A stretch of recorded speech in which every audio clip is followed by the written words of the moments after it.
की आम्लरसयुक्तम उद्गीरणम असं चक्रपाणी म्हणतात. आम्लरसांनी युक्त असणाऱ्या रसाचं पाण्याचं जे उद्गीरण होतं, जे आम्हाला आंबट पाणी येतं, ते म्हणजे आम्लपित्त.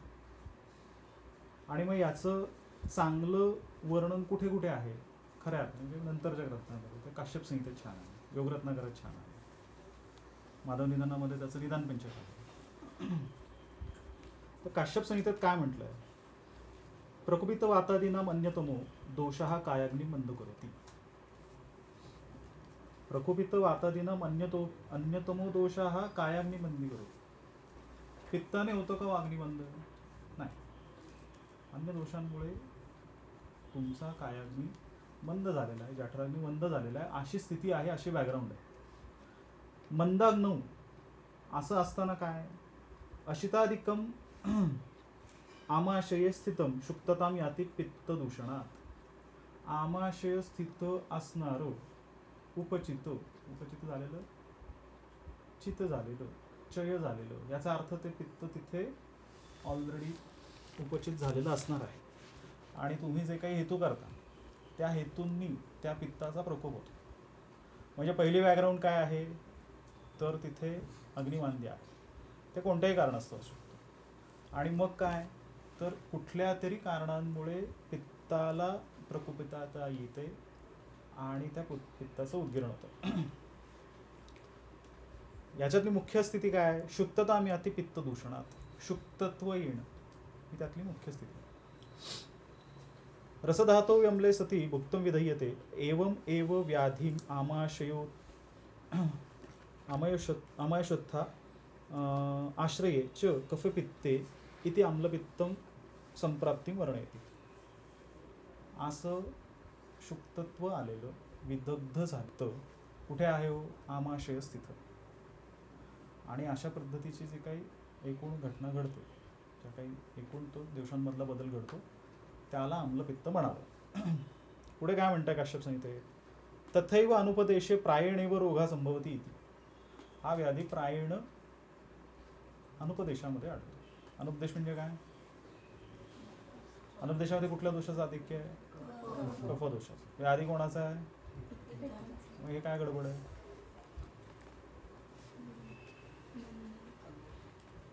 बघूयात आपण. पहिली सुरुवातीला संप्राप्ती सांगण्याचं कारण असं, किंवा रादर हे सूत्र सांगण्याचं कारण असं, की आपलं जो आमाशयाचं वर्णन आहे हे सगळं कुठे घडलं आहे? आमाशय स्थित घडलं आहे, शुक्तत्व आलं आहे, पित्ताची विदग्धता झाली, अग्निमांद्य झालेलं आहे, आमाशय स्थित पित्त. मग या आमाशयाचं काय वैशिष्ट्य आहे ना, तिथून आपण हा व्याधी समजून घ्यायला सुरुवात करू. म्हणजे मग तो आणखीन चांगल्या पद्धतीने कळेल. जो माझं सुरुवातीला सांगण्याचा हेतू होता की व्याधी समजून घ्यायचा असेल तर या व्याधीच नाही आहे, म्हणजे समजून असं अवघड काही नाही आहे. आमाशय कशा कशाचं स्थान आहे हो? अजून पाचक पित्ताचं. अजून मुळात आमाशय म्हणजे काय?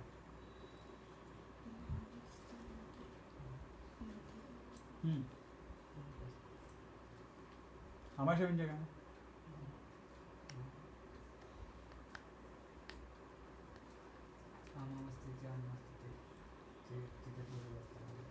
बर. त्याची खूप छान अशी व्याख्या ग्रंथात आहे. नाभिस्तनांतर जंतू आमाशय सुद्धा. नाभी आणि स्तन हा जो ट्रायंगल आहे हे म्हणजे आमाशय. आता आत्तापर्यंत कुठल्याही म्हणजे अगदी फर्स्ट इयरपासून तुम्ही जेव्हा जेव्हा ग्रंथ किंवा रादर आपली रेफरन्स बुक वाचले असतील, हे आयुर्वेदामध्ये सगळं ढोबळ असतं असं आपल्याला कायम वाटतं. हे काय आमाशय असं असतं, काहीतरी स्पेसिफिकेशन पाहिजे ना, असं नसतं. आणि आपल्याला वाटतं हे काय, यांना त्यावेळी कदाचित फारसं माहिती नसेल, त्यावेळी त्यांना फारसं समजलं नसेल, अशी आपली पटकन भावना होते. म्हणजे आम्लपित्त त्यावेळी ना होत नसेल, आंबवत त्यावेळी होत नसेल. का होत नसेल? काय ती लोक तसं खात नसतील. खात नसतील इथपर्यंत म्हणतात ठीक आहे, खायला मिळत नाही असं म्हणत नाही नशीब. तर खरं तर तितकं सोपं नाही आहे. त्यांना आमाशय म्हणजे काय स्टमक अपेक्षित नाही किंवा जठर अपेक्षित नाही. तेवढंच असतं तर मग ते सोपं झालं असतं. नाभिस्तनांतर जंतू आमाशय स्मृतः असं म्हणताना त्याची व्याप्ती हृदयापर्यंत जाते. आणि परिणाम कसं होतं बघा, आज 90% जास्त कार्डियाक डिसीजने जेवढ्या डेथ होतात, त्यातलं बहुतांशी प्रमाणात हृदय नावाच्या अवयवाची दृष्टीच नसते आणि पेशंट कार्डियाक अरेस्टने मरतो. पण त्याच्यामध्ये त्या हृदय अवयवाला काही झालेलं असतं का हो? आणि कधीही बघा, अहो आमचे आले, रात्री जेवले, झोपले आणि अटॅक आला, सकाळी उठले आणि अमुक चहा नाश्ता केला, अटॅक आला, रात्री काहीतरी उशिरा आले, जेवले, कायम काहीतरी एकदम जळजळ झाली, एकदम मळमळ झाली, एकदम उलटी झाली, खूप आग व्हायला लागली छातीत, अशी काहीतरी कारणं करून सांगून, अशी काहीतरी लक्षणं सांगून अटॅक आला, असं प्रमाण खूप ऐकायला मिळतं. मॉडर्न सायन्समध्ये सुद्धा त्याचं जे स्टॅटिस्टिक्स मिळतं किंवा त्यातले जे तज्ज्ञ आहेत त्यांच्याशी बोललं तुमच्या असं लक्षात येईल की त्यावेळी त्याला काहीतरी ॲसिडिटी सदृश, उदावर्त सदृश, प्रतिलोम वायू सदृश अशी जी आपल्याकडे लक्षणं आली आहेत अशी सापडतात. त्यामुळे आमाशयाची व्याप्ती काय असू शकते ती त्या एकूण त्या ह्याच्यातून लक्षात येते. त्यामुळे आमाशय गृहीत धरताना फक्त आपल्या डोळ्यापुढे जे जठर येतं किंवा आमाशय येतं म्हणजे रादर स्टमक म्हणूया आता, तेवढं ते मर्यादित नाही. आणखीन काय काय आमाशय म्हणजे अन्नवहनम स्रोतसाम, काय मूलस्थान अन्न व स्रोत, आमाशयो मूलम वामोच्च पार्श्व प्रदुष्टानंत खलु येषाम इदम विशेष विज्ञानं भवति तदध्या अनन्न विलक्षणम अरोचकम अविपाको छर्दिम च दृष्ट अन्नवाहन्यस्य स्रोतांशानी प्रदुष्टानी भवित्य. अन्न व स्रोताचं आमाशय आणि वामपार्श्व अशी मूलस्थानं आहेत आणि अन्न विलक्षणम वगैरे वगैरे त्याची लक्षणं आहेत. आता हे सांगण्याचं काय मुख्य हेतू, हे तर काय आम्हाला माहितीच आहे की आत्ता आपण ज्या अर्थाने आम्लपित्त शिकणार आहोत त्यातल्या आमाशयाचं काय महत्त्व आहे आणि मग त्याच्याशी रिलेटेड कोणते कोणते फॅक्टर्स आहेत ते आम्हाला समजणं खूप महत्त्वाचं आहे. म्हणजे माझं दवाखान्यात एक खूप वेळा म्हणणं असतं की तुम्ही चिकित्सा करताना द्रव्यांवर फार कॉन्सन्ट्रेट करू नका. हे लक्षण म्हणजे हे द्रव्य, हे असं, हे ठीक आहे, सुरुवातीच्या काळात हे महत्त्वाचंच आहे. थोडंसं आणखीन सखोलत जा. म्हणजे आता आम्हाला कळलं ना पित्तामुळे काय बाबा आम्लपित्त होतं, अजून काय वातामुळे वातव्याधी होते, कळलं ना. मग आता वाताच्या वृक्षगुणाने काय होतं, वाताच्या शीतगुणाने काय होतं, वाताच्या वृक्षगुणाने काय होतं, काठिण्य आलं तर काय होतं, मग त्याच्या जोडीला मग काय साबुदाणा आहे, मग तो वृक्ष पण आहे पण गुरु पण आहे, म्हणजे कॉम्बिनेशन बदललं. मग सगळे वातप्रकोपक गोष्टी आम्ही एकत्र केल्या आणि त्याच्यावर प्लस स्निग्ध प्लस शीत प्लस उष्ण प्लस गुरु प्लस काय जे काय असेल ते, तर त्याची कॉम्बिनेशन आणि त्याचे होणारे परिणाम या गोष्टी बदलणार. हा आपल्या वैद्य म्हणून एकूण असणाऱ्या प्रगतीचा किंवा रादर अभ्यासाचा टप्पा असावा. आम्ही काही प्रत्येक वेळी पटापट हे व्याधी आहे आणि हे चिकित्सा असं करण्यात खरं तर काही हाशील नाही आणि काही करू पण नाही. माझं दरवेळी दवाखान्यात सांगणं असतं की तुम्ही थोडे डिटेक्टिव्ह व्हा.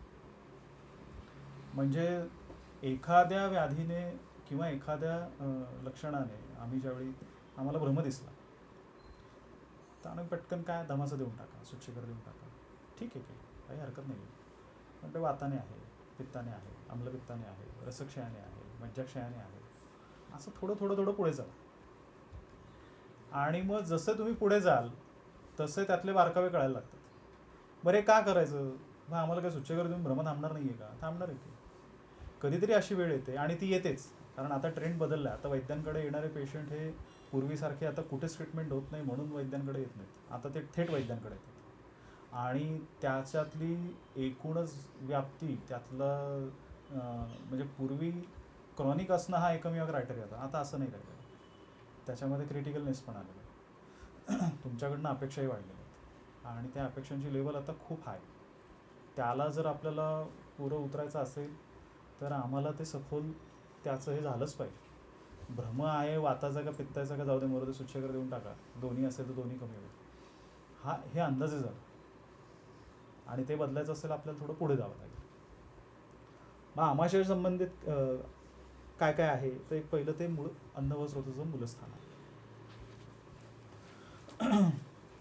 आणखीन एक रेफरन्स मिळतो की ते रोगानिका आहे, वे रोगानिके, रोगमार्ग जे वर्णन केलेले आहेत त्याच्यात एक आमाशयत्थ आणि एक पक्वाशयत्थ. आमाशयत्थ म्हणजे कोण तर कफपित्ताचे व्याधी, पक्वाशयत्थ म्हणजे कोण वाताचे व्याधी. हे सोपं आहे समजायला. म्हणजे याचा अर्थ काय, आमाशयत्थ जे आहेत आमाशयाशी संबंधित जे व्याधी आहेत त्याच्यामध्ये कफपित्ताचं प्राधान्य आहे. कफपित्ताच्या जे व्याधी आहेत ते प्रामुख्याने आमाशयस्थ आहेत. आमाशयाची रचना कशी हो, तर ते कफाचं स्थान आहे, पित्ताचं स्थान आहे. आणखीन कित्येक टीकाकारांनी नंतरच्या ग्रंथांनी ते स्पेसिफिकली सांगितले, ऊर्ध्व आमाशय जे आहे ते कफाचं स्थान आहे, अधो आमाशय जे आहे ते पित्ताचं स्थान आहे. अधो आमाशय म्हणत असताना काही जणांनी त्याला आमपक्वाशय म्हणजेच ग्रहणी असं पण रिलेट केलेलं आपल्याला सापडतं. ठीक आहे.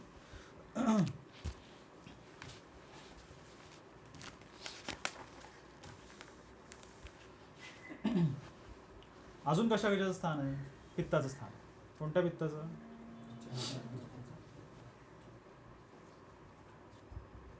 आमाशयाश्रम पित्तम रंजकम रसरंजना बुद्धिमेधाभिमानाध्ययी अविपरीतार्थाचा. हे आमाशय हे कशाचं स्थान आहे? रंजक पित्ताचं. आता याच्यावर गेल्या महिन्यात एक खूप इंडियन एक्सप्रेस आणि सगळ्या याला गदारोळ झाला. हा विषय आपला नाही आता की एका इंटरनॅशनल जर्नलला मला वाटतं BHU का कुठल्या तरी कॉलेजमधनं एक आर्टिकल पाठवलं. ते काय म्हणे, तुम्ही रक्ताची उत्पत्ती बोन मॅरोतनं काय सांगता म्हणे. तिथं म्हणे आमाशयातून होतं. ते जर्नलमधून ते ॲक्सेप्ट झालं, पब्लिश झालं. मग एक आपले असतात की नाही हितचिंतक आपल्याच बरोबरचे, त्यांनी पत्र पाठवलं, बघा यांचं ज्ञान, आमाशयात म्हणे रक्त तयार होतं. आणि मग किती शहाणे आहात तुम्ही, किती हुशार आहात असं युनिव्हर्सिटीला पाठवलं, हेल्थ डिपार्टमेंटला पाठवलं, बराच दंगा झाला त्याच्यावर. मग त्यांनी त्या जर्नलने यांना नोटीस पाठवली, असं कुठे असतं का म्हणे, काय तुम्हाला सायन्स वगैरे काय माहिती आहे म्हणे. बरंच काय काय झालं. तो आपला विषय नाही आहे, ते आठवलं म्हणून सांगितलं. पण खरं तर आपल्या ज्या कन्सेप्ट्स आहेत त्या आम्हाला अजून फारशा पुरेशा समजत नाही आहेत. या समजल्या तर आम्ही वापरतो आहे, अजून जगापुढे आम्ही मांडत नाही. आणि असं होतं. तर ते पित्ताचं स्थान आहे. स्पेसिफिकली ते नाभिरामाशय स्वेदो लसिका हृदयम रसा कृत्स्पर्शन पित्त नाभिरत्र विशेषतः आमाशयाश्र पित्तम रंजकम रसरंजन. म्हणजे आणखीन ते रंजक पित्ताचं आहे, मुख्य पित्ताचं आहे. कफापैकी कोणाचं आहे? कफस्थान पण आहे. पाचक पित्ता संदर्भात म्हणायचं तर पित्तम पिच्छात्मकम तत्र पक्व आमाशय मध्यगम. मगाशी म्हटलं ते अधो आमाशय, आमपक्वाशय म्हणजेच ग्रहणी अशा स्वरूपाने पण ते आहे. क्लेदक कफाचं स्थान आहे का? आहे. आता याच्याशी रिलेटेड आणखीन फॅक्टर कोण कोण आहेत? ते एक आम आहे. आमाची व्याख्या काय सांगितलेली आहे? पुष्पण अल्पबलत्वे ना धातू मध्यम बाबाची दुष्टम आमाशयगतम तसं आम प्रचक्ष. आता आमाची सुरुवात रादर अपक्व रसाची सुरुवात म्हणून त्या आमाशयाचं आणखीन एक महत्व. आणखीन काय आहे की जो मुख्य मुद्दा आम्ही वैद्य म्हणून खूप वेळा वापरतो. हे तर फॅक्टर्स आम्हाला फर्स्ट इयर सेकंड इयर बीएमएसला तर कायम माहितीच आहे. एक कला म्हणून कन्सेप्ट सुश्रुतामध्ये आहे आणि त्याचा रादर खूपसा विस्तार किंवा त्या विषयावर फारसं नंतरच्या काळामध्ये फारसं पुढे ग्रंथांमध्ये सापडलं नाही. त्यातली जी कला आहे, कुठल्या कुठल्या कला आहेत? पहिली कोणती आहे?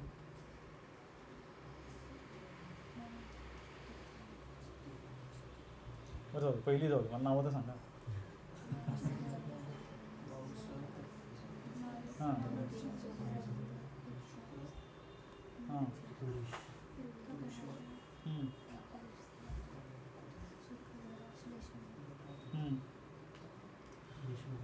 बरं, त्यातली जी षष्ठी पित्तधरा नाम अशी एक काय, त्याचं काय वर्णन आहे? Very good. अजून? तीच ग्रहणी आहे, तीच षष्ठधरा कला आहे, तीच मज्जाधरा कला आहे, तीच पित्तधरा कला आहे. काय ज्ञान आहे ना. मग अशी म्हटलं तसं काही ती ढोबळ काय म्हणजे काय सेन्सच नाही. काहीतरी स्पेसिफिकेशन हवं होतं की नाही? काही नाही, तेच तेच तेच तेच सगळं तेच आहे. मग आहे का असं?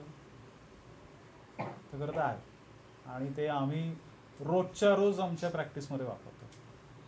फक्त त्याचा पुढे फार विस्तार झाला नाही हे आपलं दुर्दैव, किंवा रादर आपणच कमी पडलो. पित्तधरा कलेने म्हणजे ॲसिडिटी झालेल्या पेशंटला डोळे का दुखतात, त्याला डोकं का दुखतं, चक्करच काय येते, दातच का दुखतात, दातच का आमतात, हे सगळे हे याच्याशी एकमेकांशी रिलेटेड आहे. खूप अतिसार झाल्यानंतर गळून गेल्यासारखं वाटतं.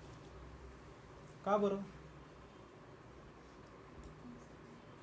कारण पुरुष धराखाला म्हणजेच अस्थि धराखाला म्हणजेच काय, धारण करणे, म्हणून तो गळून जातो. आणि मग आम्ही वैद्य लोक काय देतोय, लक्षात उघड देतो, लक्षात देतो, प्रबळपंचामृत देतो. मग काय कुटच दिल्यावर थांबलं पाहिजे की, पण कुटच तुम्ही अतिसारासाठी वापरता. ते जे गळून गेलंय, पेशंट गळून जातो ही लक्षण सांगतो, त्याला आम्ही काय देतो, ती असली औषध देतो. त्याचा त्याच्याशी संबंध आहे का नाही आहे हे आम्हाला लक्षातच येत नाही. हे त्या आयुर्वेदाचे पुण्याईच आहे. आपण वापरून मोकळे होतो आणि त्याला रिझल्ट मिळून जातो. तर त्याच्या मागे ही अशी लिंक असते आणि ती सापडते. फक्त ते आपण कमी पडतो समजून घ्यायला. त्यामुळे कला हा एक आणखीन पित्तधरा कला आहे, आम आहे, पित्त आहे, कफ आहे, असे बरेचसे फॅक्टर त्या आमाशयाशी संबंधित आहेत.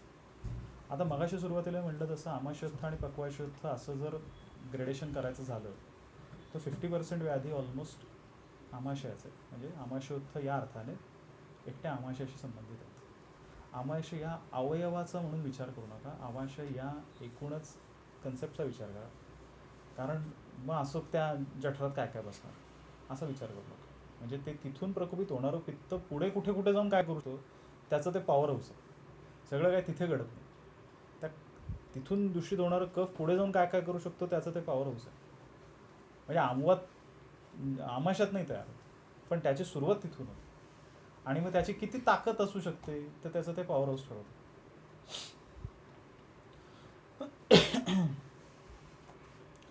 आता या बॅकग्राऊंडवर आपण आम्लपित्त समजून घेण्याचा प्रयत्न करू.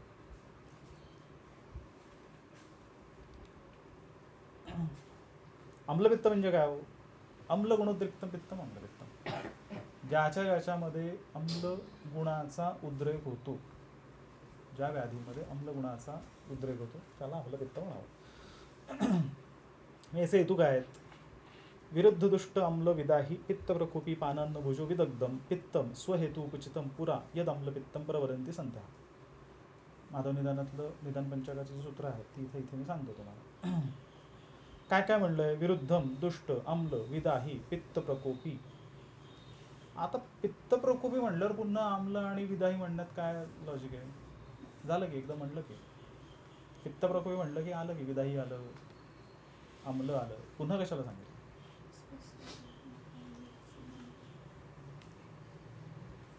काय स्पेसिफिकेशन?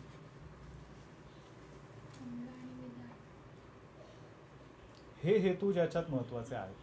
कारण पित्त प्रकोपित करणाऱ्या आणखीन बऱ्याचशा गोष्टी आहेत. ते सगळ्यांनीच आम्लपित्त होतं का? नाही. त्याने पित्ताचा प्रकोप होईल, पित्ताचा क्षय होईल. पित्ताचा आम्लपित्त करण्याला कारणीभूत असणारा महत्वाचा हे कोण आहे? आम्ल. ज्याने ज्याने आम्लत्व उत्पन्न होणार आहे ते आम्लपित्तासाठी हेतू आहे.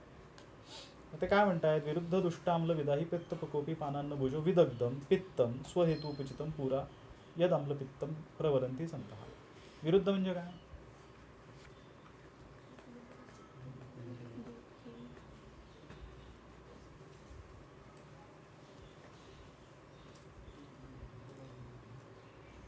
दूध और मछली. युनिव्हर्सल उत्तर आहे. मी प्रत्येक वेळी एक्झामला गेलो पहिला प्रश्न विचारतो, कुठं खाल्लेलं पाहिलंय का दूध आणि मछली?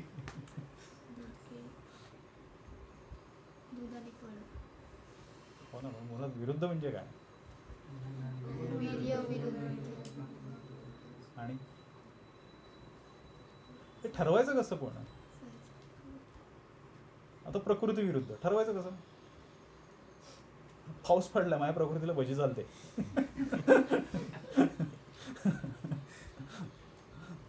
आणि मग काय नाही, माझी प्रकृती थोडी चालत नाही, थोडा ओवा घालायचा, झालं. ठरवायचं कसं?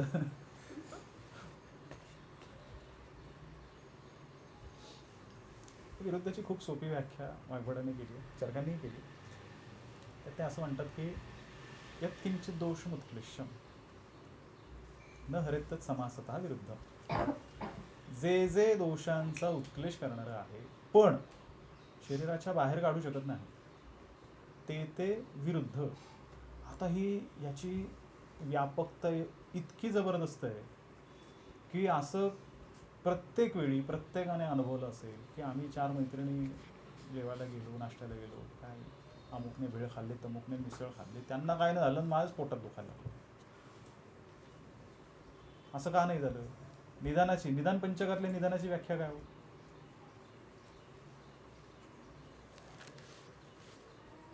बरं, हेतूची व्याख्या काय? आठवते का? मला वाटतं गलगली सरांनी घेतलं ना? आठवत आहे का काही? से इति कर्तव्यता को रोगोत्पादक हेतू निदानम. ते इति कर्तव्यता म्हणजे काय? हे आम्हाला कॉलेजला असताना भन्नाट शिकवायचे. कर्तव्यसह रोगांच्या उत्पत्तीस कारणीभूत असणाऱ्या गोष्टीला हेतू म्हणावं. म्हणजे काय? म्हणजे काहीच नाही, बोंबला. तर ते असलं शिक्षण आणि काय अवघडच आहे. तर त्याचं साधी सोपी व्याख्या अशी आहे, सगळ्यांनी मिसळ खाल्ली, दोघांना त्रास झाला, बाकीच्यांना झाली नाही, याचा अर्थ त्या दोघांना ती मिसळ हा हेतू आहे, बाकीच्यांना तो हेतू नाही. त्याच्यामध्ये व्याधी उत्पन्न करण्याची क्षमता असणे, व्याधी उत्पन्न करणे म्हणजे तो हेतू, नाहीतर तो हेतू नाही. म्हणजे खून केला आणि कोर्टात सिद्ध झाला की हा खुनी आहे तरच फाशी, नाहीतर नाही, नाहीतर तो सुटला.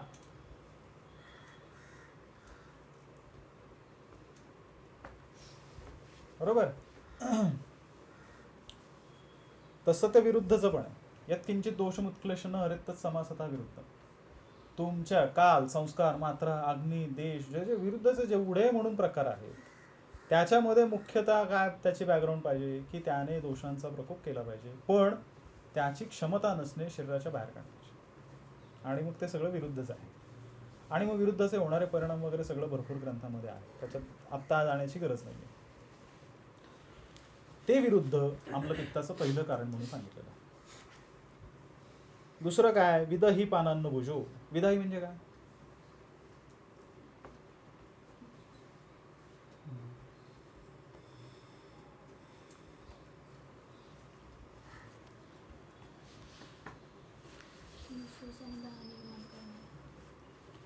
बरोबर आहे, हे लक्षण म्हणून बरोबर आहे. पण म्हणजे एक गंमत म्हणून सांगतो की आम्ही व्याधीच्या संप्राप्ती लावतो की नाही, तसं मी दवाखान्यात सगळ्यांना म्हणतो की त्याची जी लक्षणं आहेत ना त्याची पण संप्राप्ती लावायला शिका. हे विदाही कसं झालं, हे रुल्हास कसं काय झालं, हे शिरशूल कसं झालं, ही त्या व्याधीची लक्षणं आहेत ना.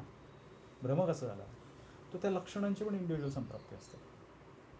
असं मी एकदा आम्लपित्तच का काहीतरी दवाखान्यात सांगत होतो आणि म्हणलं समजा मला आम्लपित्त झालं आहे, तर ते दोष म्हटलं आमाशयातनं शिरशूल व्हायला लागलं मला, तर ते शिरशूल कसं आला, तिथे दोष कसं गेले. माझ्या एका विद्यार्थ्यांनी खूप छान उत्तर दिलं, सर खवैगुण्य आहे. फक्त तूच सांगायचं राहिलं होतं की सर तुम्हाला खवैगुण्य आहे, क्लिनिक बंद करा.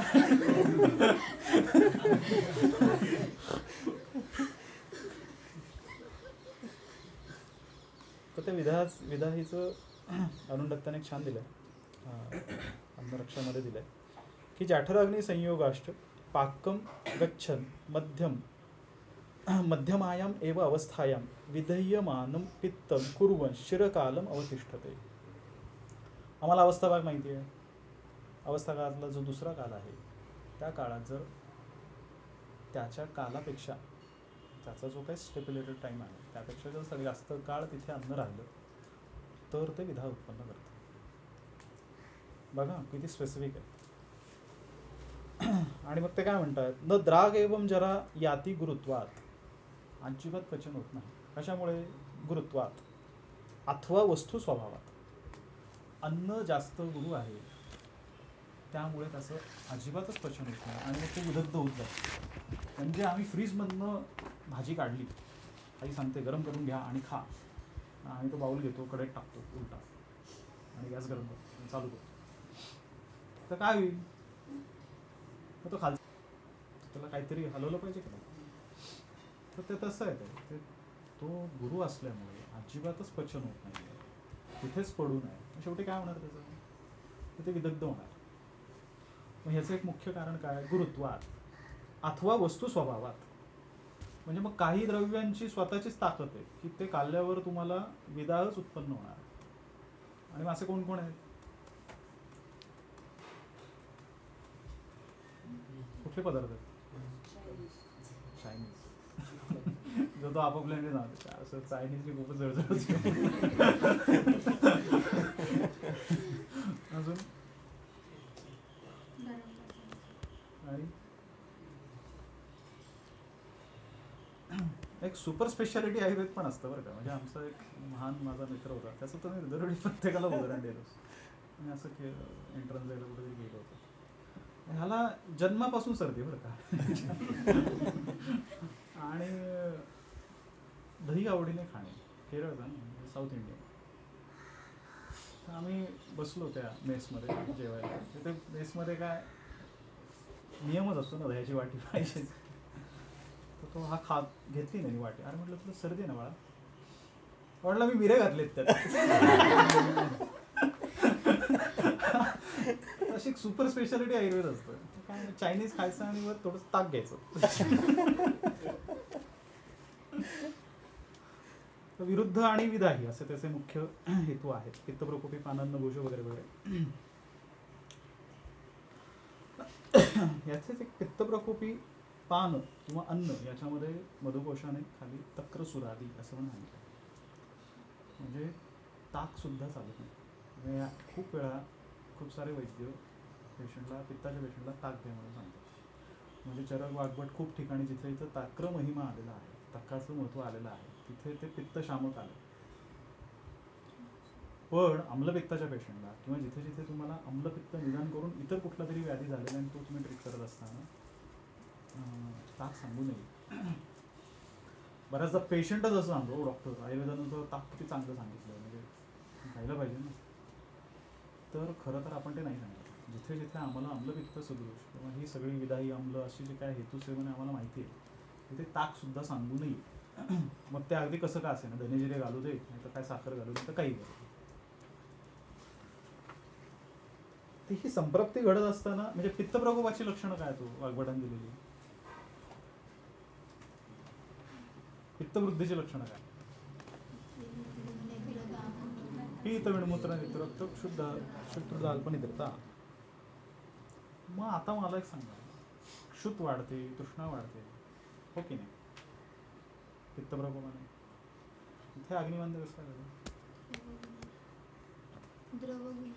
द्रवगुणाने. Very good. तर चरकाने त्याचं खूप सुंदर वर्णन दिलेलं आहे अजिरणामध्ये, गृहिणी अध्याय. आपलावती हंत्यनलम जलम तप्त दिवानलम. पाणी गरम असलं तरी ते आग विझवतोच की. तर आणखीन एक छान लक्षात ठेवा, ग्रंथात जिथे जिथे उपमा आलेल्या असतात ना, उपमा त्या इतक्या तंतोतंत मॅच करण्याचा प्रयत्न केलेला असतात की ते गरम असलं तरी पाणी आहे ना, म्हणजे द्रव आहे. तर आम्लपित्ताचं मुख्य आणि फोरमोस्ट जो गुण आहे, ज्याच्यामध्ये ज्याचं की मॅन ऑफ द मॅच कोण आहे आपला, तर तो द्रवगुण आहे, उष्णगुण नाही. आम्लपित्तामध्ये खूप मोठा रोल द्रवगुणाचा आहे. त्यामुळे चिकित्सा करताना पण आम्हाला पहिलं डोक्यात तो द्रवगुणच असावा. चिकित्सा पण तशीच हे केलेली असते, डिझाईन केलेली असते. मग आणखीन ग्रंथात काय काय रेफरन्स मिळतात, तर एक छान लवणाधिक्याचा म्हणजे लवण रस अधिक सेवनाचा एक जो आहे चरकामध्ये, ते तर म्हणतात ते स एवं गुणोपयोगात अत्यर्थोपयोज्यमान आम्लपित्त विसर्पण जनयती. लवण रसाच्या अतियोगाने आम्लपित्त होतं असं चरक म्हणतात, वेरस तिथे आम्लरसाच्या अतियोगाने आम्लपित्त दिलेलं नाही. आता हे खरं आहे का खोटं आहे, आता हे काम मी तुमच्यावर सोडतो, हे तुम्ही तुमचं शोधा. आम्लरसाच्या अतियोगामध्ये आम्लपित्त दिलेलं नाही, पण लवण रसाच्या अतियोगामध्ये आम्लपित्त दिले, असं का असावं, तुम्ही शोधा, तुम्ही मला सांगा. मगाशी आपण जे विरुद्धाबद्दल बोलत होतो, विरुद्धाचे परिणाम काय काय तो, त्या चरक सूत्रस्थान 26 त्याच्यामध्ये शांड्यांत विसर्पोदकोदराणाम विस्फोटक उन्माद भगंधराणाम मूर्छा मदाधमान गलग्रहाणाम पांडवामय अस्य आमविषस्य चैव किलास कुष्ठग्रणिगदानां शोथाम्लपित्तज्वरपीनसानां सन्तानदोषस्य तथैव मृत्यो विरुद्धम अन्नं प्रवदन्ति संघा प्रवदन्ती हेतू. कसली भली मोठी रेंज आहे विरुद्ध आहाराची. त्यातलं एक आहे आम्लपित्त. आता एक लक्षात घ्या, एकदा पोटेन्शियल तयार झालं, एकदा तो बॉम्ब तयार झाला, तो फुटताना विचारत नाही की किती लोक मारायचे, 4 मारायचे का 40 मारायचे. तुम्हाला दिसताना तो आम्लपित्त दिसला. म्हणजे ज्या अर्थाने हे विरुद्ध आहाराचे म्हणून परिणाम आहेत, शांढ्य, आंध्य, विसर्प सगळेच, तर आम्लपित्त झालं आणि सुटलं असं समजायचं. हेच आम्लपित्ताचं खूप मोठं वैशिष्ट्य आहे की आम्हाला आम्लपित्त म्हणून काय फक्त छातीत जळजळ येणारा पेशंट येत नाही, तो काहीही घेऊन येऊ शकतो. म्हणजे तो ब्लड प्रेशर घेऊन येऊ शकतो, तो काय स्लिप डिस्क घेऊन येऊ शकतो, बरंच काय काय घेऊन येऊ शकतो. आणि तिथे आम्हाला आम्लपित्त क्लिक होणं हे आमचं वैशिष्ट्य आहे. रादर आयुर्वेदाची ती खूप मोठी एक खूपच मोठी उपलब्धी आहे. म्हणजे हेच काहीतरी लिंकेज असू शकतं आज असं मॉडर्न सायन्समध्ये वाटतं. काय असेल माहिती नाही, पण आयुर्वेदाने ते खूपच आधी देऊन टाकलं आणि इतकं स्वस्तात देऊन टाकलं की आम्हाला तेही लक्षात येत नाही की हे असं काहीतरी त्याचा संबंध आहे. म्हणजे आत्ता तुमच्याकडे बघण्यात जेवढे म्हणून इन्फर्टिलिटीचे पेशंट आहेत त्या सगळ्यांचा हेतू बघा. म्हणजे अगदी 2-3 सांगायचे झाले तर माझ्याकडे आत्ता एक ऑस्ट्रेलियन मुलगी आहे, गेल्या वर्षी होती. मग ऑस्ट्रेलियन शिफ्ट आणखीन भयंकर आहे. म्हणजे अमेरिकन कंपन्यांमध्ये काम करणाऱ्या लोकांच्या बऱ्या तरी असतात, पूर्ण रात्र तरी जागे असतात. ऑस्ट्रेलियन तर आणखीन वेगळं आहे. म्हणजे ती उठते काहीतरी 2:30 का 3ला, 5:30 वाजता जेवते पहाटे, शिफ्ट सुरू होते 7 वाजता, ती काहीतरी 1 वाजता संपते, मग ती 1 वाजता जेवते आणि मग झोपते, मग संध्याकाळी परत उठते, मग काहीतरी 6-6:30ला परत जेवते. असलं हॉरिबल टाईमटेबल आहे. कष्टार्तव आहे, भारवृद्धी आहे, स्थौल्य आहे, मुळात इन्फर्टिलिटी. आणि असे आम्हाला पेशंट सध्या ढिगाने सापडतात. तर ती त्याची म्हणजे विरुद्ध आम्ही फक्त बघताना काहीतरी दूध मछली नाही आहे, त्याला ते क्रमविरुद्ध, संस्कारविरुद्ध, कालविरुद्ध अशी त्याची भरपूर रेंज. दोष तर वाढत आहेत पण शरीराच्या बाहेर पडत नाही आहेत. आणि मग काय हो, मग डॉक्टर काय आलं माहिती आहे का, म्हणजे मला खूप ॲसिडिटीचा त्रास व्हायचा, डॉक्टरांकडे गेले, त्यांनी अँटासिड दिली काहीतरी, तेव्हापासून बरं आहे. पण बघा ना, ते माझं वजनच वाढत चाललं आहे. पूर्वी माझं खूप डोकं दुखायचं आणि आता काय, काहीतरी गोळी घेतली, बरं वाटलं, पण आता मला सूजच यायला लागली, माझे पिरियड्सच इरेग्युलर झाले. आणि काही म्हणजे पेशंट तुम्हाला कुठलेही इतर लक्षणं घेऊन येऊ शकतात, नॉट नेसेसरी ते आम्लपित्तच असेल, नॉट नेसेसरी. त्यामुळे तुमच्या चिकित्सेमध्ये त्या व्याधीचं, त्या रुग्णाचं लेबल आम्लपित्तच होईल असं काहीही नियम नाही. ते काहीही असू, तो येताना वंध्यत्व घेऊन येईल आणि त्याच्यापासून ते विरुद्ध आम्ल, विदाही वगैरे वगैरे वगैरे सगळं करत त्याचा प्रवास कुठपर्यंत आला तर तो आम्हाला डिफाईन करता आला पाहिजे. आता हे सोपं आहे का हो? तर खरं तर खूप सोपं आहे, ग्रंथाने खूप सोपं करून दिलं. दुर्दैव आमचं असं आहे की आम्ही ते समजून घेत नाही. ते कसं समजून घ्यायचं त्यातले 2-4 हिंट्स मी पुढे, जसं आपण थोडं आम्लपित्ताचं बेसिक निदान पंचक तरी करून घेऊ, नाही तर काय काहीच व्हायचं नाही.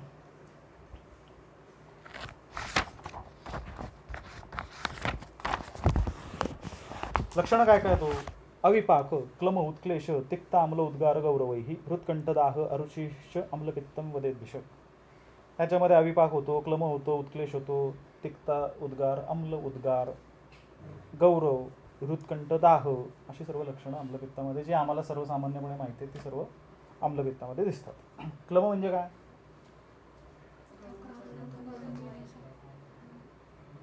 आणि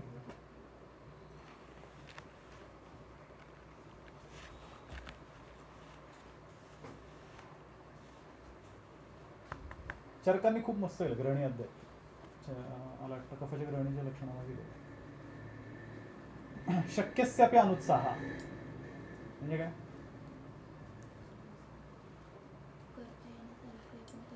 करेक्ट. आम्ही सकाळी उठले उठले आम्हाला बोर होत असतं. आई आमची म्हणते काय धाड भरली तुला, तुमच्या काळात आम्ही एवढं पाणी भरायचो, तुमच्या एवढे असताना आम्ही तेवढं करायचो आणि दिसताना सगळे स्ट्रॉंग आहेत, काही ताकद नाही. शक्यस्यापि अनुत्साह म्हणजे क्लम.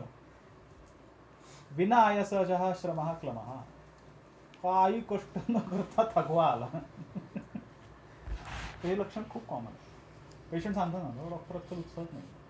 आम्ही खातो पितो उठतो जातो येतो सगळं करतो आणि आम्हाला उत्साहच नाही, ताकदच नाही, स्टॅमिना नाही. हे सगळे शब्द पेशंट तुम्हाला या पद्धतीने सांगतो. आम्हाला ते या पद्धतीने लक्षात घेतले पाहिजे. आता याचे अधोगामी आणि ऊर्ध्वगामी असे दोन प्रकार आहेत. ऊर्ध्वगामी आम्लपित्त आम्हाला व्यवहारात सर्वात जास्त सापडतं. अधोगामी आम्लपित्त पण असतं, पण रादर काय ते थोडंसं लक्षणांचं साधर्म्य आणि त्यावेळेला त्या लक्षणांमधनं आम्लपित्त क्लिक होणं ही गोष्ट रेअर आहे. आपण दोन्हीची लक्षणं वाचू आणि मग त्यातनं काय समजते पहा. पहिला आपण अधोगामी आम्लपित्त बघू. त्रुदाह मूर्छा भ्रममोहकारी प्रत्ययत अधोवा विविध प्रकार उल्लास कोठांदल साध हर्ष स्वेदांग पितत्वकरम कदाचित. तृष्णा दाह मूर्छा भ्रम मोह प्रयाती अधो. अधोग दिशेने पित्त शरीरातून बाहेर पडतं. म्हणजे पेशंटला कदाचित अतिसार होत असणार आहे, द्रवमल होत असणार आहे, ब्रहणीसारखी लक्षणं दिसत असणार आहेत.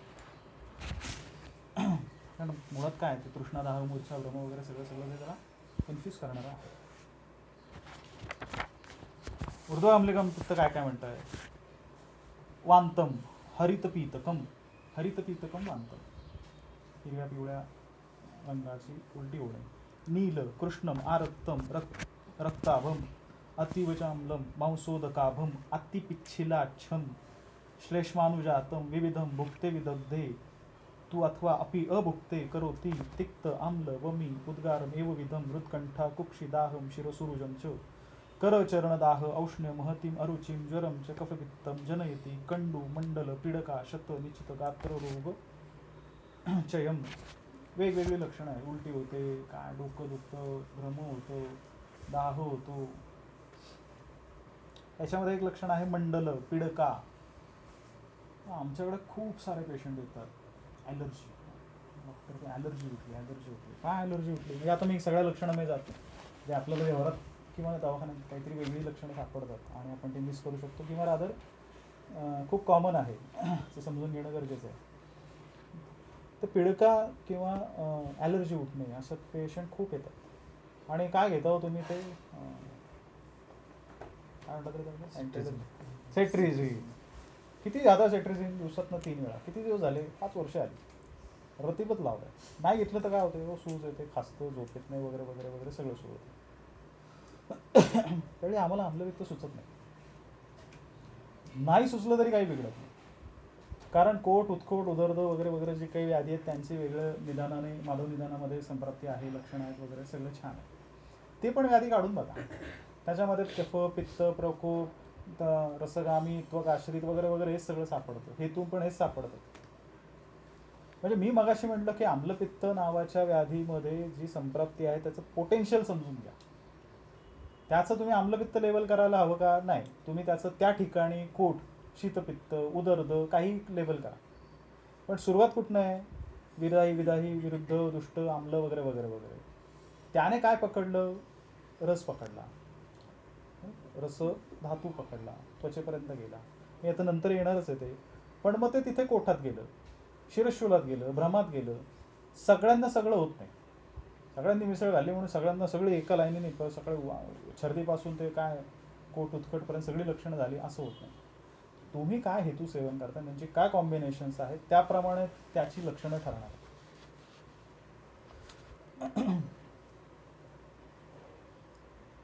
आता अशी लक्षणं असणारे आणखीन कुठले कुठले हेतू किंवा व्याधी आम्हाला ग्रंथात सापडतात हो, असे भरपूर आहे. त्यातलं एक आहे निद्रानाश. निद्रानाशामध्ये निद्रानाशाचे हेतू सॉरी लक्षणं म्हणून जी वाग्भटाने सांगितली तर ते काय म्हणतात. निद्रानाशात अंगमर्द, शिरगौरव, जृंभिका, जाड्य, ग्लानी, भ्रम, अपक्ती, तंद्रा रोगाश्च वातजा. सर्व व्याधी वाताचे जे काही विकार होतात. पण ही जी लक्षणं आहे सगळी, गौरव, शिरगौरव, अंगमर्द, ग्लानी, भ्रम, अपक्ती, ही सगळी लक्षणं काय म्हणतात. तर हीच जवळजवळ लक्षणं सगळी आम्लपित्तातच येतात. फक्त आम्हाला काय होतं, पेशंटचा निद्रानाश हा हेतू आयडेंटिफाय केला पाहिजे. पण होतं कसं की मगाची जी मुलगी सांगितली की आम्ही काय रात्री कधी खातो, कधी पितो, कधी उठतो, कधी झोपतो आणि आम्हाला निद्रानाश नावाचा हेतू लक्षात येत नाही.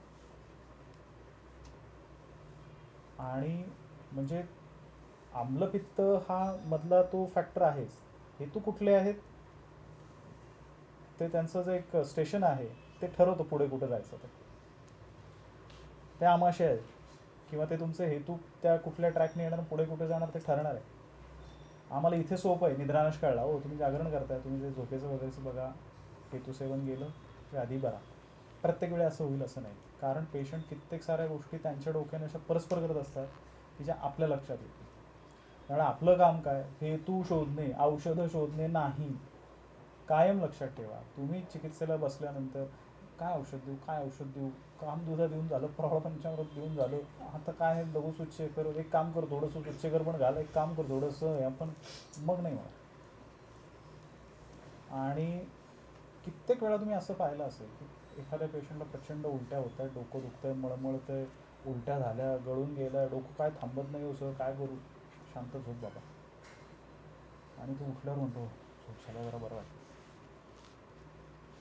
आणि काही जणांना उलटी झाल्यावर बरं वाटतं, काही जण सांगतात अमुक अमुक खाल्ल्यावर बरं वाटतं. म्हणजे ते जे व्हेरिएशन आहे ना ते काय येतं, ते हेतूंमुळे येतं. हेतूंचा ट्रॅक काय आहे त्याला अनुसरून गोष्टी घडल्या की त्याला बरं वाटतं. अजून कुठे हे सापडतं, निद्रानाशात ही लक्षणं सेम सापडतात. एक खूप छान आहे विदग्धाजीर्ण.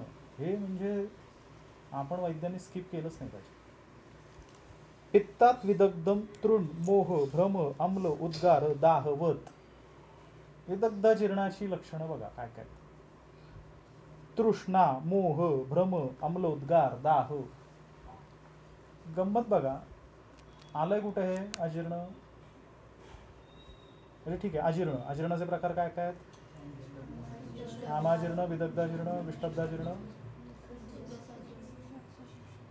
आणि यातलं विदग्धाजीर्ण आहे त्याची खूप सारी लक्षणं आम्लपित्ताशी मॅच होतात. आता पुढे साध्यासाध्वतेमध्ये म्हणतात ते कष्टसाध्यच आहे, आम्लपित्त एवढा सोपा नाही आहे. आणि आमच्याकडे पेशंट एक उलटी गेली, बरं वाटलं, छान छान छान. मग साध्य आहे का असाध्य आहे. तुम्ही केसेस घेतले असतील की नाही, कधीतरी आम्लपित्ताची केस घेतली असेल परीक्षेच्या वेळी, साध्य तो लिहायचं असतं की नाही, तिथे आम्ही लिहून टाकतो साध्य, निदान काय आम्लपित्त, खाली काय साध्यत्व काय साध्य, आणि हे काय माधव निदानवाले लिहित आहेत असाध्य कष्टसाध्य वगैरे वगैरे. त्याचं कारण असं आहे ते अजीर्ण आहे. म्हणजे मी माझ्या दवाखान्यात खूप वेळा आम्लपित्त लिहितच नाही, विदग्धाजीर्णच लिहितो. आणि विदग्धाची चिकित्सा वाग्भटाने काय दिली, विदग्धे वमन मितम. त्याला उलटी हितकर असते, उलटे करा बरं वाटतं, डोकं दुखणं थांबतं, मळमळ थांबते, जळजळ थांबते, पोट दुखाय थांबतं, चक्कर थांबते, उलटी गेल्यावर बरंच बरं वाटतं. तर ते विदग्ध असतं, ते शॉर्ट टर्म असतं. तो काल खाल्लो, रात्री असं जेवलो, ते अमुक त्याच्याकडे गेलतो, तमुक त्याच्याकडे खाल्लं वगैरे वगैरे, इतकं शॉर्ट टर्म असतं. आम्लपित्त असं नाही. आम्लपित्ताचं मुख्य काय, शुक्तत्व याती, शुक्तत्व येणे, आम्लत्व येणे, परमनंट येणे. म्हणजे काय, दह्याचं भांडं अख्खं धुवून पुन्हा ठेवलं, नुसतं त्यात दह्याचं भांडं, त्यात दूध टाकलं, त्याचं दहीच होतं. इतकं आम्लत्व त्या ह्याच्यात तयार झालेलं असतं. तुम्ही काहीही खा, त्याचं आम्लत्वच होणार. तर तो चिरकारी आहे, तो कष्टसाध्य आहे. मग अशी विदग्धाजीर्णाची आणि आम्लपित्ताची लक्षणं वेगळी सेपरेट समजून घेणं, निदान करणं आणि त्याप्रमाणे चिकित्सा करणं, हे कायम डोक्यात ठेवायचं. विदग्धाजीर्ण कंपॅरेटिव्हली सोपं आहे, आम्लपित्त बरं करायला कंपॅरेटिव्हली अवघड आहे. आपण लक्षणं ट्रीट करतो म्हणून आपल्या लक्षात येत नाही की आपण काय करतो. आपल्याकडे पेशंट डोकेदुखीसाठी येतो, आपण औषध देतो आणि त्याला बरं वाटतं. आपण आम्लपित्त व्याधी म्हणून ज्यावेळी ट्रीट करायला जाऊ त्यावेळी तो इतका सोपा नसतो. आणि तो का नसतो, कारण तो आम्लपित्त जे घेऊन येतो, ज्याचं आपण आम्लपित्त निदान करतो, ती त्याची लक्षणं आणखी काहीतरी वेगळीच असू शकतात. मी ते नंतर सांगणारच आहे की काय आपल्याकडे पेशंट कसं प्रेझेंट होऊ शकतो. आणखीन एक भन्नाट आहे, पित्तावृत्त समान, मूर्छा, हे वाग्भटातलंच आहे बरं का, वातव्याधीमधलं आहे. मूर्छा, दाह, भ्रम, शूल, विदाह, शीतकामिता, छर्दनम च विदग्धस्य प्राणे पित्त समावृते. प्राणी पित्त, पित्तावृत्त प्राणाची लक्षणं सेम टू सेम आम्लपित्त. पावसकर सर आम्हाला गमतीने काय म्हणायचे, तर काय होतं, आम्लपित्त लिहिलं ना ते चिडायचे बरं का तुमचं एक्झाम मध्ये, हे काय आम्लपित्त काय केस घेतली, लॉंग केस, दुसरी काहीतरी घ्या. सर म्हणले काय नाही, पित्तावृत्त प्राण घेतलं. त्यांना बाप जन्मी कळणार नाही तुम्ही काय प्रश्नच विचारणार नाहीत ते म्हणे, कारण आवृत्ताचे प्रकार किती असतात इथनंच त्यांची सुरुवात होणार आहे. पित्तावृत्त प्राण, बरं काय करायचं, काय नाही उलटी करायची. आणि आमचा एक असा कायम समज असतो की आवृत्तवात हा खूपच एक अवघड कन्सेप्ट आहे आणि ती नाहीच आहे, आपण त्या नादी लागायला नको. पण खरं तर असं नाही आहे. आपण डे टू डे तुमच्या प्रॅक्टिसमध्ये आपण खूप वेळा आवृत्तवात ट्रीट करत पण असतो, त्याला लेबल करायला आपण विसरतो. आमच्याकडे खूप वेळा पेशंट असा येतो की ती लक्षणं त्याच्यात उपस्थित असतात. म्हणजे आम्लपित्ताचा त्रास होत असताना किंवा त्याच्या पूर्वरूपामध्ये पेशंट खूप जांभया देत असतो. सारख्या जांभया येतात, सारख्या जांभया येतात, सारखं खात असतो. थोडं खाल्लं की परत भूक भूक भूक, म्हणजे रोज 2 पोळी खाणारा 3 खायला लागतो, 3 खाणारा 4 खायला लागतो, परत थोड्या वेळाने खायला लागतो. आणि संध्याकाळी 12 तासाने 8 तासाने जोरदार उलट्या बिलट्या सगळं सुरू होतं.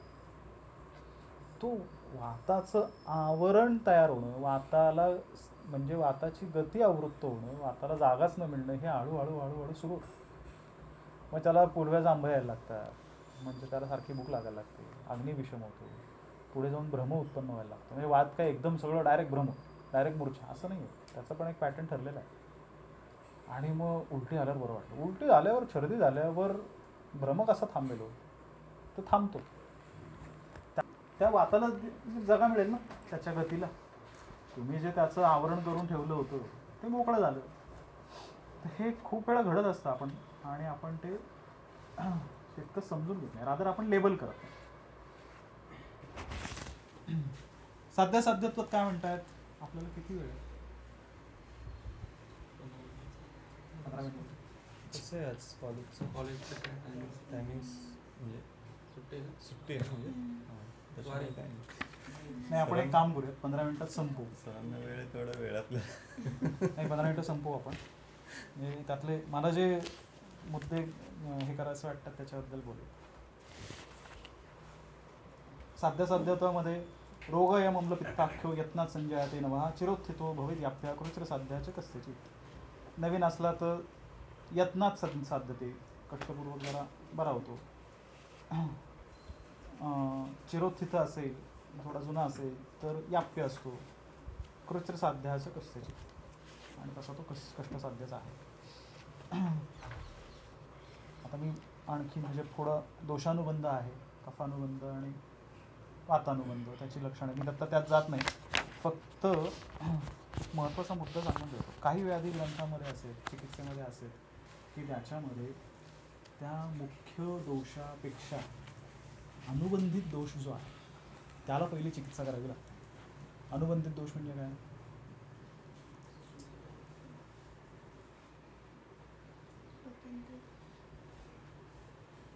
काय? स्वतंत्र परतंत्र. करेक्ट.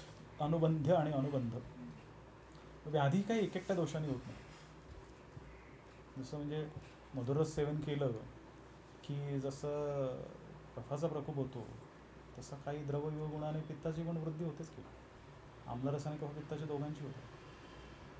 तर काही व्याधी असतात की तुम्हाला अनुबंधित दोषांची मुख्यतः चिकित्सा करावी लागते, आणि तीच तुम्हाला खऱ्या अर्थाने करावी लागते. त्याच्यामध्ये एक पहिला आहे आम्लपित्त, दुसरा आहे श्वास, कास. म्हणजे कास आमच्याकडे डॉक्टर महिना आला कोरडा खोकला आहे, खोकलाच जात नाही. तर त्याच्यामध्ये तो अनुबंध कुठला आम्ही लक्षातच घेत नाही. श्वासामध्ये एक तसं आहे, अनुबंधित दोषाला पहिली चिकित्सा करावी लागते. तसं ते आम्लपित्तामध्ये आहे. आता ऊर्ध्व आम्लपित्त आहे, त्यामुळे कफाचा अनुबंध हे आम्हाला सहजपणे कळतं. चिकित्सा करताना आम्ही हे विसरलो. म्हणजे काय हो की खूप वेळा पेशंट आम्हाला फोन करतात, डॉक्टर छातीत खूप जळजळतं, किंवा पेशंट स्वतः डोकी पण चालवतात ना, फ्रीजमधलं गार दूध पिल्यावर बरं वाटतं. बरं वाटलं, पित्ताचा दाह कमी झाला, कफाचं काय? आणि मग असलो फ्रीजचं गार पिणारे पेशंट कालांतराने येतात, त्या अंगावर डाग पडले आहेत, पिटिका झाल्या आहेत, कोठस उत्पन्न झाला आहे, विस्फोटच झाला आहे, बारूगद्दी झाली, म्हणजे काही काही नंतर तयार होतं. तर ते आम्हाला लक्षातच येत नाही. म्हणजे काहीतरी झालं की गार दूध प्यायचं ही तर इतकी युनिव्हर्सल हे आहे, जसं गुलकंद खाणे. तर ऊर्ध्वग आम्लपित्त आहे, त्याची काहीतरी लक्षणं उत्पन्न होत आहेत. तर आम्ही पण त्या मोहात पडू शकतो. काय जळजळतंय का, थोडं गार दूध प्या, कामदुधा टाकून प्या, होतं असं. आम्ही ते विसरलो नाही पाहिजे. त्याचा अनुबंधित दोष कफच आहे. त्याचं जसं प्रवर्तन होणार आहे तसं पेशंटला बरं वाटणार आहे. आम्ही त्यात भर नाही घालायचं. त्यामुळे वातानुबंध कफानुबंध त्यातला समजून घ्यायला पाहिजे. तर आपण जो एक शेवटचा मुद्दा आहे त्याच्यावर चर्चा करू की इतर व्याधीजनक पोटेन्शियल काय आम्लपित्ताचं. ग्रंथात त्यांनी इमिजिएटली ग्रंथात पुढचा व्याधी आहे विसर्प. आम्लपित्तानंतर माधवनिदानात तुम्हाला विसर्पनिदान सापडतं. तर त्याच्या हेतूंमध्ये ते काय म्हणतात, आम्लपित्त संभव छर्दे वेग विधारणात रक्तदुष्टौ सत्याम विसर्प उत्पात्ते हेतू साम्य तदनंतरम विसर्प निदानम. आम्लपित्तानंतर छर्दीच्या येणाऱ्या वेगाचं कुठल्याही कारणाने आम्ही वेगविधारण केलं तर काय होणार आहे, रक्तदृष्टी होणार, आणि त्याने काय होणार आहे, तर विसर्प होणार आहे. आता ही संप्राप्ती आम्ही फक्त विसर्पाच्या बाबतीत लिमिटेड न ठेवता, आम्लपित्त आहे, रुग्णाला उद्गीरण होतंय, दोष प्रवृत्त होत आहेत, उत्क्लिष्ट आहेत, आणि आम्ही त्याला शमन देऊन थांबवतोय, तर ते कुठं. तर पहिलं त्यांनी इथे विसर्गाच्या बाबतीत रक्त पकडलं आणि काय केलं, तर विसर्प केलं. बरोबर. तर नॉट नेसरली प्रत्येक वेळी विसर्प होईल.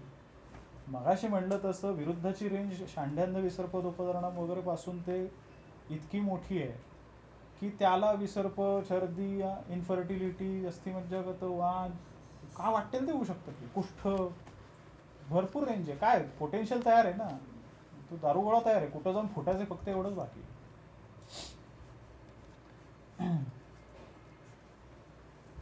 पुढचा व्याधी आहे कुष्ठ. म्हणजे आमच्या क्लिनिकमध्ये ऑलमोस्ट रोज दिवसाला एकदा तरी ही चर्चा असतेच, आणि मी त्याचं सहजाची उत्तर देत नाही. पण त्याचं उत्तर हेच आहे, तुम्ही कुष्ठातले म्हणजे एक कधीतरी एक छान चर्चा किंवा गंमत म्हणून, म्हणजे मला खूप आवडीचा विषय आहे पांडू, कुष्ठ, रक्तपित्त आणि प्रमेह. लिहून ठेवा चारही व्याधी. पांडू, कुष्ठ, रक्तपित्त आणि प्रमेह यांचे हेतू वाचायचे.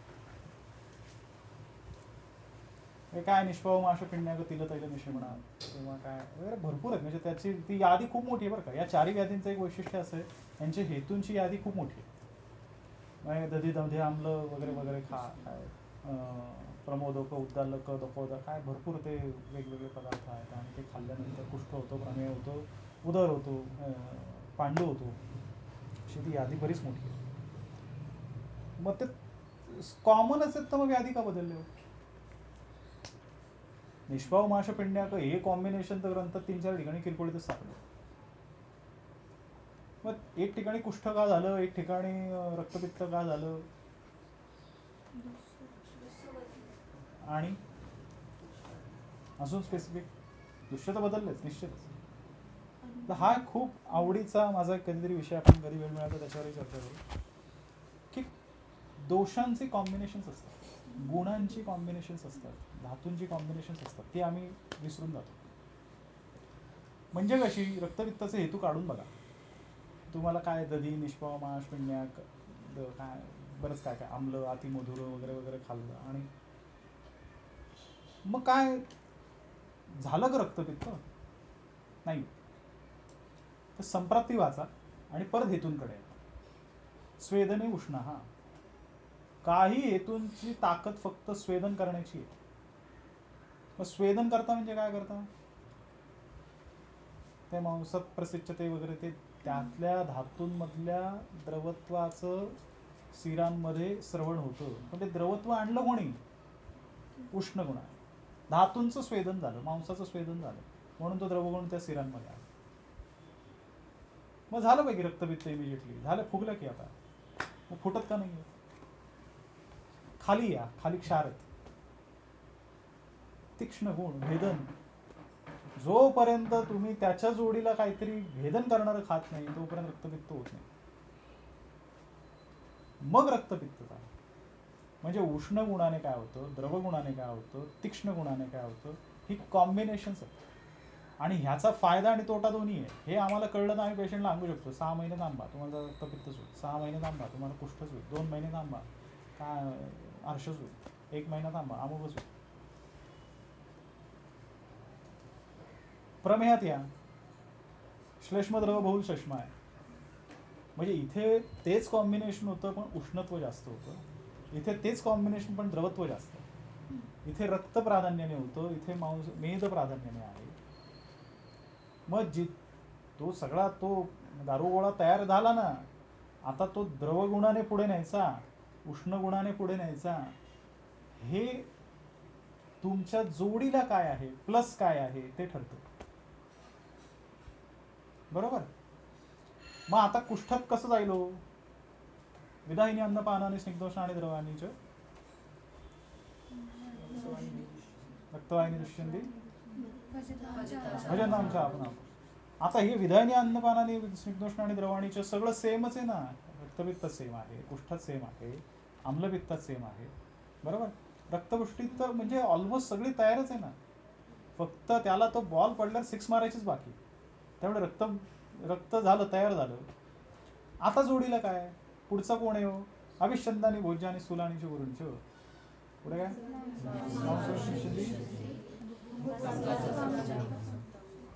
आम्ही दुपारची माझी शिफ्ट संपली की आलो की जेवतो आणि झोपतो.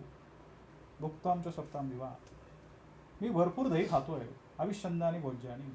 खूप गरम होतंय. फ्रीजचं पाणी. वा वा वा किती छान. म्हणजे मांस म्हणजे तुमचं हे तुमची झालेली दोषांची तयारी प्लस रक्त प्लस मांस झालं. आता त्याने रक्तात जायचं का मांसात जायचं? ठीक आहे, झालं तयार. म्हणजे कुष्ठात जायचं. कुष्ठातले पण हेतू कधीतरी काढून बघा. तुम्हाला विरुद्ध जास्त सापडतं, तुम्हाला स्निग्ध उष्ण आणि द्रव ही कॉम्बिनेशन जास्त सापडतं. म्हणजे काय? स्निग्ध उष्ण द्रव प्लस विरुद्ध असेल तर ते कुष्ठाकडे जातं, आणि स्निग्ध उष्ण द्रव प्लस विधायी असेल तर ते रक्ताकडे जातं. आलं का लक्षात? आणि हे सापडतं. तुम्ही छान केस घेतली, सगळं खाणं पिणं सगळं काढलं की ते सापडायला लागतं कॉम्बिनेशन. मग आता पुढची गंमत काय? मज्जा. उत्पेशाद अभिषंदाद अभिघातान परपीडनात मज्जावाहिनी दुष्यंती विरुद्धानांच्या सेवन. छान. कसलं वंश आहे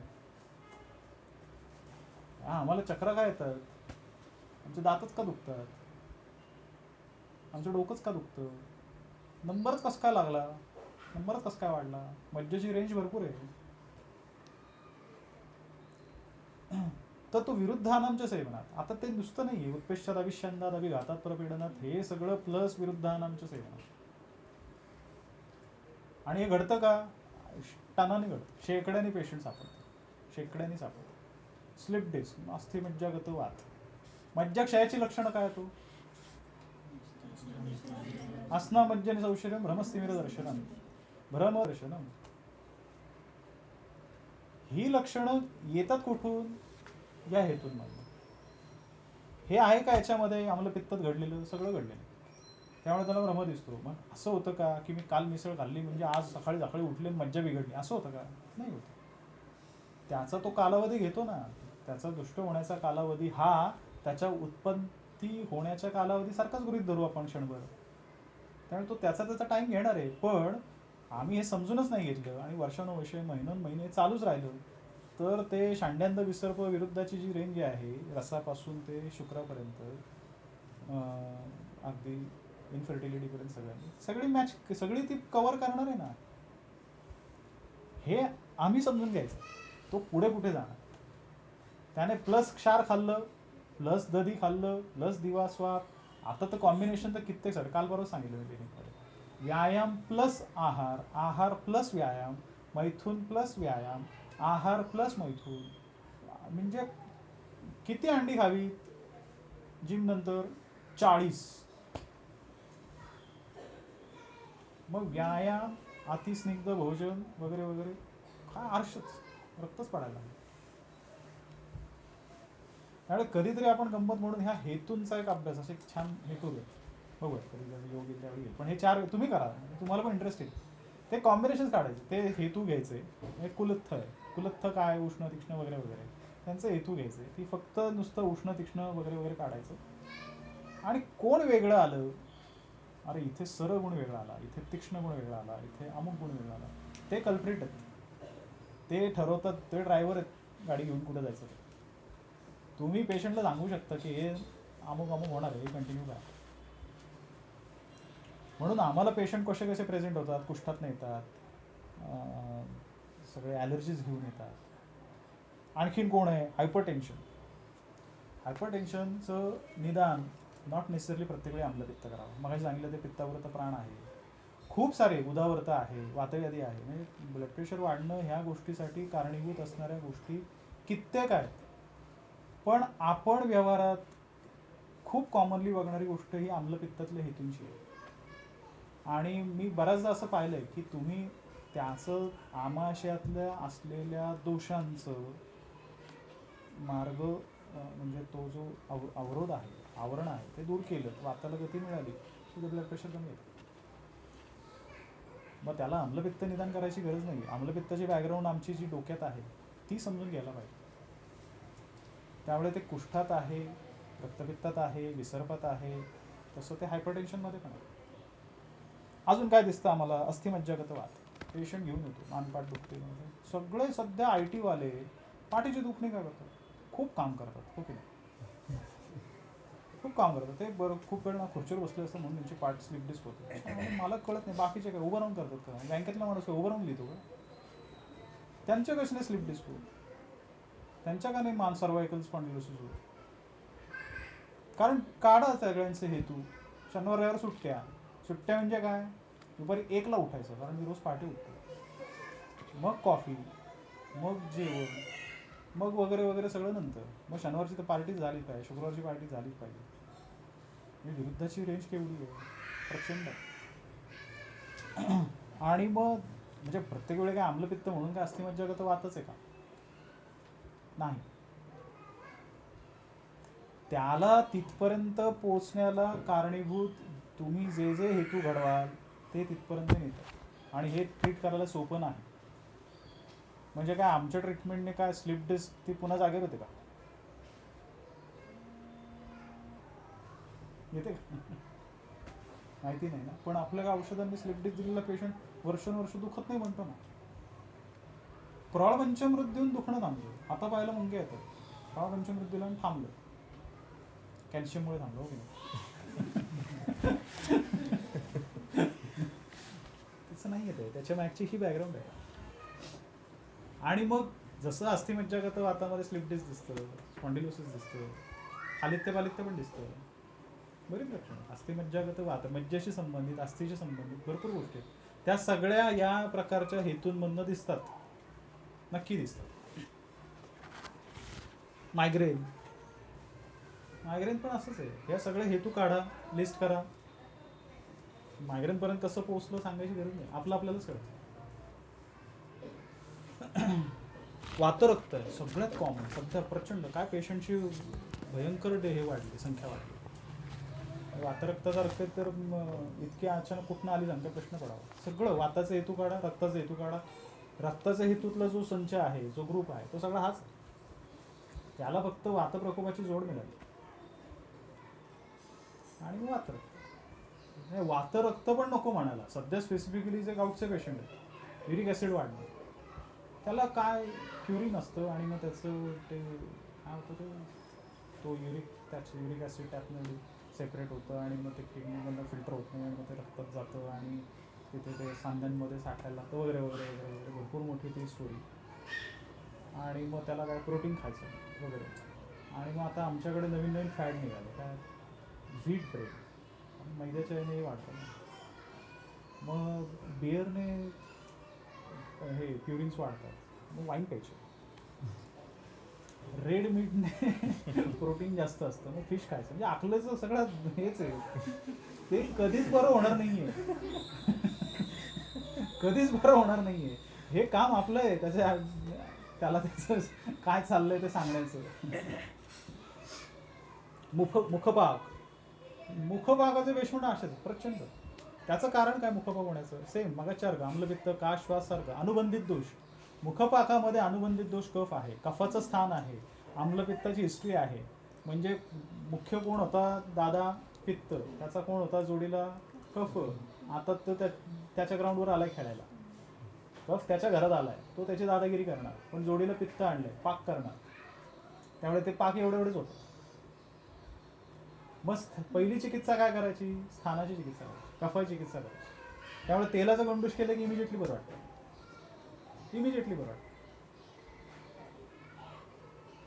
त्याच्या जोडीला पुन्हा हेच हेतू असतं. आणखीन कोण सापडतं? दंतरोग. आम्लपित्ताच्या दंतरोगाच्या पेशंटमध्ये आम्लपित्ताची हिस्ट्री शोधून काढा. नाही आम्लपित्तही सापडली, विदग्धाचरणाची हिस्ट्री काढून द्या. खूप प्रमाणात सापडतं. म्हणजे तुम्हाला दंतरोगाची चिकित्सा काढली, जे गंडूशाची द्रव्य काढली, काय वरापाठा जाती बल्लवान ती गंडूश आहे किंवा बरीच, ते असं वाटतं अरे ही खूप सारी द्रव्य सेम आम्लपित्तात पण आहेत. द्रव्य इतकी सुंदर निवडलेली आहेत, ती कधीतरी वाचा, मुखपाकातली द्रव्य काढून बघा ती, आणि ती कशी छान निवडलेली आहे की त्रिफळा कषायाने हे करायचं आहे, गंडूश करायचं आहे. म्हणजे इथे व्रणरोपण करायचं आहे, कषाय रसाने त्या स्थानासाठी कफपित्तासाठी उपयोगी पण पडलं पाहिजे. पण पोटात गेल्यावर काय करायचं हो त्याने? कफपित्ताचं शोधन पण करायचं आहे, म्हणजे अनुलोमन पण करायचं. का भन्नाट खदीर घेता आलं नसतं का? निंब घेता आलं नसतं का? गंडूश करायला घेता आलं असतं. किरत तिक्त घेता आलं नसतं, घेता आलं असतं. त्रिफळा कसं काय घेतलं? पाठा कसं घेतलं? हे समजून घेणार का? मस्त इंटरेस्टिंग आहे. तसे दंतरोग. मग दंतरोगामध्ये पण पुन्हा तेच आहे. मगाशी सांगितलं ते अस्थिमज्जागत वात, त्याच्याशी रिलेटेड दंत पण आहे. सॉरी, त्यामुळे त्याला भूनिंबादी काढा चांगला उपयोग बघा. पथ्यादी काढा चांगला उपयोग बघा. पथ्यादी काढा आम्ही फक्त आणि फक्त नेत्ररोगच डोक्यात ठेवूनच वापरतो. पथ्यादी काढाची फलश्रुती बघा, त्याच्यात पुढचे सगळे दंतरोग आहेत. पथ्यादी काढाची द्रव्य काय? पथ्याक्ष दात्री भूनिंब निशानिंब अमृत आहे. हीच सगळी द्रव्य भूनिंबादी काढ्यात बऱ्यापैकी आहेत. एखाद दुसरा बदल आहे. कोण आहे भूनिंबादी काढा? आम्लपित्तात. लक्षात आहे का? तर हे समजून घ्यायचं आहे. कुठे म्हणजे जसं हेतून मधलं व्हेरिएशन्स आम्ही काढतो, तसे चिकित्सेतले पण सापडतात. फक्त त्याला गंमत म्हणून बसायचं आणि ते सगळं काढून घ्यायचं. अजून काय सापडतं? खालित्य, पालित्य, पांडू, कामला, बरेच व्याधी. म्हणजे अजून 2-4 अजून व्याधी असे सांगता येते की हे आम्लपित्ताच्या सगळ्या एकूणच त्या ह्याचा परिणाम म्हणून दिसतात. हेतू, संप्राप्ती आणि त्याचा एक परिणाम म्हणून दिसतात. याची चिकित्सा वगैरे अजून भरपूर आहे, पण आपण आता थांबूया. तुम्हाला काही शंका असेल तर 5 मिनिटात आता उरकू.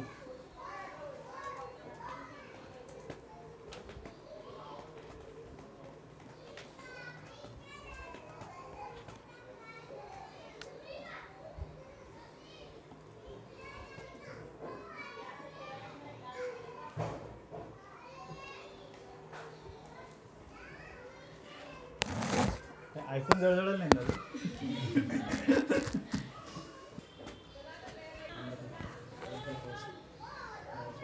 डायबेटीसचे औषध चालू आहेत, हायपरटेन्शनचे औषध चालू आहेत. त्याचे साईड इफेक्ट्स म्हणून आम्लपित्ताची लक्षणं पण दिसतात. हो. अशा पेशंट्समध्ये ट्रीट करताना काय विचार करतात? नाही, आपण हे सोडायचंच नाही. हा सगळा जो संप्राप्तीचा प्रवास आहे, हेतू सेवनापासून या स्पेसिफिकली या सर्व हेतूंचा मी जे व्याधी सांगितले तो प्रवास सोडायचा नाही. म्हणजे मगाशी एक सांगायचं राहून गेलं की आपल्याकडे अस्थिमज्जेचा पेशंट येतो, काय गुडघे दुखतात, पाठ दुखते, कंबर दुखते वगैरे वगैरे, आणि मुंग्या येतात का वगैरे, तर चक्कर येते का, तर असं पटकन सांगत होते आजी, अहो चक्कर येत होती, पण मी काय आलं 4 वर्षापूर्वी डॉक्टरांकडे गेले, त्यांनी ब्लड प्रेशर सापडलं आणि गोळ्या सुरू केल्या, तेव्हापासून चक्कर बरी, पण ते काय गुडघे बरी नाही. खरंच तसं नव्हतं. ते ब्रह्मस्थिमिर दर्शनम, ते मज्जेची दृष्टी तिथेच सुरू झालेली होती. तिथेच कोणीतरी ते कॅच करायला पाहिजे होते, अरे मज्जेची दृष्टी सुरू झाली, आता हे आणखीन अस्थिमज्जेत जर म्हणायचं. म्हणजे आणखीन पुढच्या मध्यम मार्गात जाईल, संधिशूलात जाईल असं डोक्यात यायला पाहिजे. तसं होत नाही. आणि मग आपल्याकडे येताना तो संधिशूल वगैरे घेऊन येतो. आता काय होतं, हे सगळं बाय डिफॉल्ट मस्ट आहे, घेतलंच पाहिजे. अँटासिड आणि नाही सॉरी अँटीडायबेटिक म्हणा किंवा थायरॉईडची औषधं म्हणा, अँटॅसिड म्हणून परिणाम दिसतो. स्पेसिफिकली शूलाची जी औषधं आहेत म्हणजे पेनकिलर स्वरूपाची जी औषधं आहेत त्यांनी मात्र नक्की दिसतं. पण मी त्याच्या बाबतीत कायम हे जे आपण सगळं डोक्यात ठेवतो, अग्निमांद्य, बहुदोष, द्रवप्रदान वगैरे वगैरे सगळं जे आहे ते तिथेही लागू पडतं. फक्त तिथे त्याच्या जोडीला मी वेगळा वाताचा विचार करतो. म्हणजे संधिशूल होता, पेनकिलर घेतली, संधिशूल थांबला, वाताचं काय आलं? चालेल, म्हणजे आमचा वात तेलाने बरा होणार, त्यांचा वात 125 मिलीग्रामच्या गोळीने बरा होणार. इतकं सोपं आहे का? वृक्षत्व कुठं गेलं?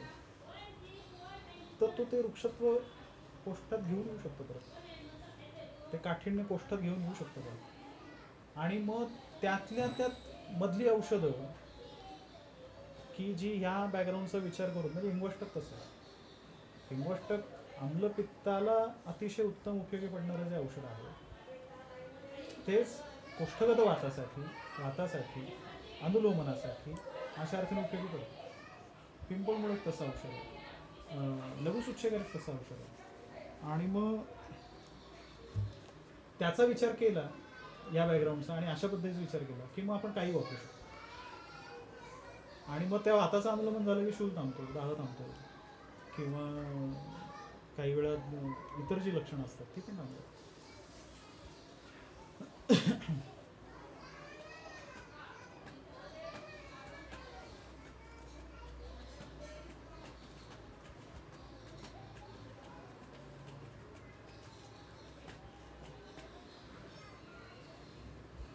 All done.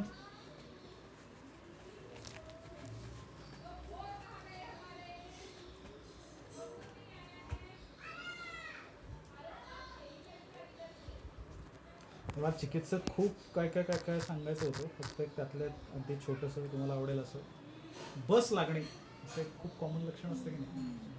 गाठ लागतो, बस लागतो, कसं काय लागतं नाही माहिती, कशी लागते त्या अर्थ नाही म्हणत मी, संप्राप्तीचा विचार करतोय मी, काय घडत असेल. मी त्यातल्या त्यात माझ्या आवडीचं औषध म्हणजे गुडुच्छादी गुण, वाग्भट सूत्रस्थान 15वा अध्याय, गुडूची पद्मगारिष्ठ धानगा रक्तचंदन कफपित्त ज्वर छर्दी दाह तृष्णाग्न मागणीकृत, असलं कॉम्बिनेशन आहे बघा. पित्तश्लेष्म ज्वर छर्दी दाह तृष्णाग्न मागणीकृत, सगळं फिट बसलं की नाही. मी त्याच्यात काय करतो, त्या गुडुच्छादी गणाचं माझ्याकडे ते तयार आहे, एक सुंठ त्याच्या जोडीला जोडतो. सुंठ का हो? ग्राही आहे. ग्राही म्हणजे काय?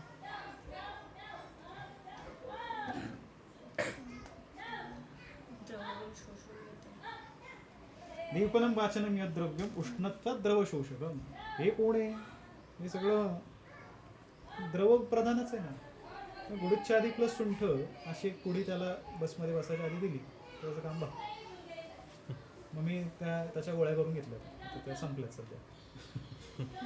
पण हे कॉम्बिनेशन भन्नाट आहे, अफलातून आहे. तुम्ही करून बघा, काय नाही तर पुढे आहे.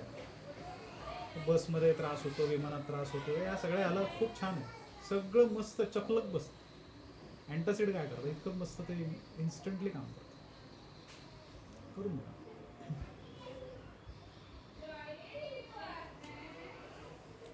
ठीक आहे, थांबूयात.